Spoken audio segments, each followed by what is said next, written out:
نحمده ونصلي على رسوله الكريم اعوذ باللہ من الشیطان الرجیم بسم اللہ الرحمن الرحیم ان الذين يؤذون الله ورسوله لعنهم الله في الدنيا والآخرة۔ سامعین محترم، حال ہی میں ملک پاکستان جو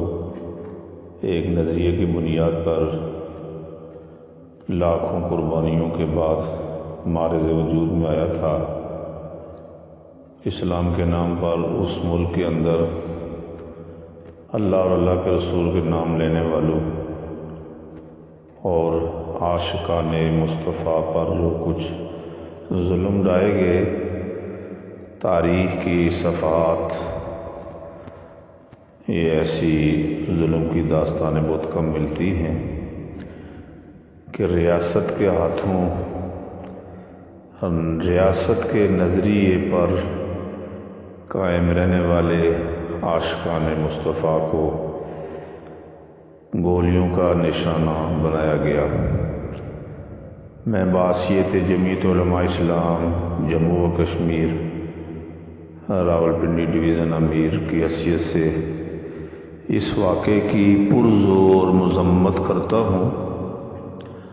اور ان لوگوں کو واضح کر دینے چاہتے ہیں، جیسے ملک بھر میں تمام علماء کرام نے، ہر مکتب فکر نے اس کی مذمت بھی کر دی ہے اپنے اپنے الفاظ میں، تو ہم بھی پرزور مذمت کرتے ہیں اور ہم عقیدہ ختم نبوت پر مر مٹنے کے لیے تیار ہیں، اور کسی طرح کی کوئی کمپرومائز اس عقیدے پر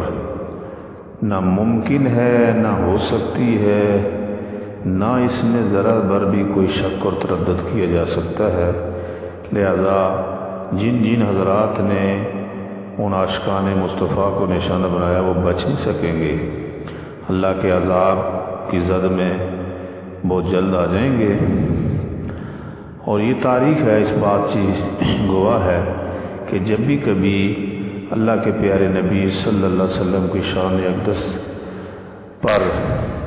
جس نے آواز لگائی، بات کی،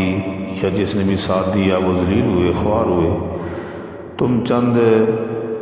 دنوں میں، چند مہینوں میں یا سالوں میں یہ اقتدار تمہیں ملا تھا، شیخ رشید ہو لائن، یا عمران خان ہو بدترین،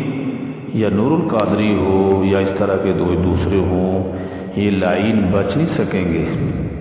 یہ اللہ کے عذاب میں بہت جلد گرفت میں آنے والے ہیں۔ اور میں تمام اپنے کارکنوں سے درخواست کروں گا کہ پرامن طریقے سے احتجاج ہو، اور چونکہ ملک ہمارا ہے اور ریاست ہماری ہے، اسلام کے نام پر ہے، یہ عارضی لوگ ہیں اور یہ سب کو پتہ ہے یہودی ایجنڈے، لہذا اسرائیل کا منصوبہ یہاں کبھی بھی ہمیں پاس نہیں ہونے دینا۔ اللہ کے فضل و کرم سے ملک بچے گا، اللہ کے نبی کے نام بچے گا۔